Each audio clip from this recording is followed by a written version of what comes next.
dari kelas A Indralaya Pendidikan Kimia Angkatan 2025. Pada kesempatan ini, saya akan mempresentasikan esai saya yang berjudul Pengaruh Tren Digital Terhadap Cara Berbahasa Remaja.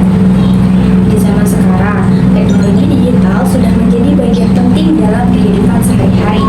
Hampir semua remaja menggunakan internet dan hampir semua remaja juga menggunakan media sosial untuk berkomunikasi, belajar, mencari hiburan, bahkan membangun pertemanan. Platform seperti TikTok, Instagram, dan juga WhatsApp itu sangat berpengaruh terhadap cara remaja berinteraksi. Penggunaan media sosial yang sangat tinggi membuat cara berbahasa remaja juga ikut berubah. Bahasa yang digunakan di dunia digital yaitu singkat, cepat, santai, dan ekspresif.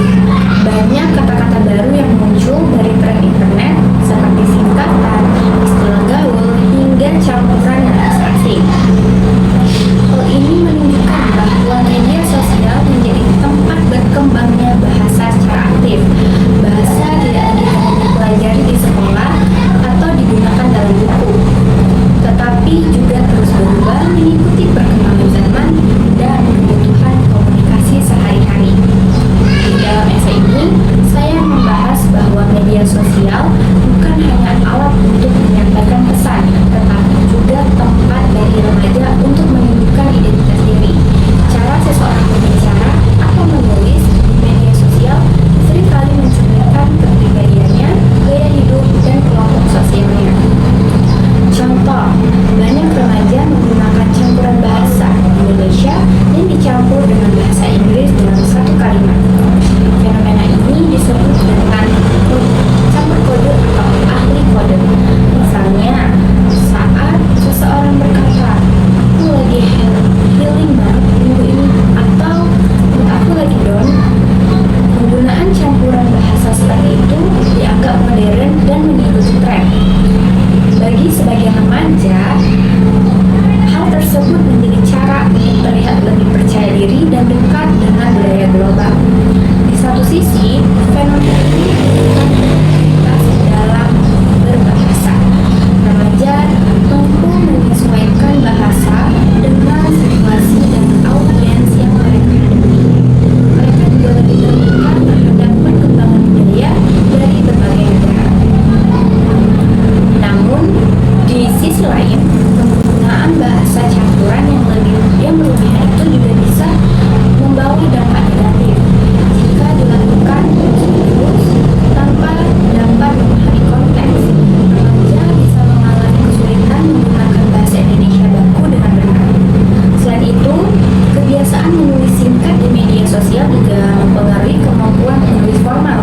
Banyak remaja terbiasa menyingkat kata, mengabaikan tanda baca, atau tidak memperhatikan ejaan. Akibatnya, saat harus membuat tugas, laporan, atau tulisan akademik, mereka sedang kesulitan menyesuaikan diri dengan aturan bahasa formal.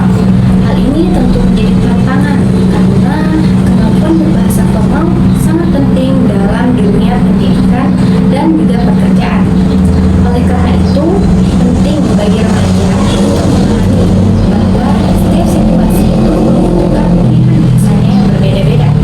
Ada bahasa santai boleh digunakan dalam percakapan sehari-hari atau di media sosial, tetapi ada juga bahasa formal yang tetap harus dikuasai untuk kebutuhan akademik dan profesional. Solusi dari masalah ini bukan dengan melarang penggunaan bahasa gaul atau tren digital. Sebaliknya, kita perlu meningkatkan literasi digital. Literasi digital berarti kemampuan menggunakan teknologi secara bijak, termasuk memahami cara berkomunikasi yang baik di ruang digital. Dengan literasi digital, remaja dapat lebih sadar kapan harus menggunakan bahasa santai dan kapan juga harus menggunakan bahasa formal.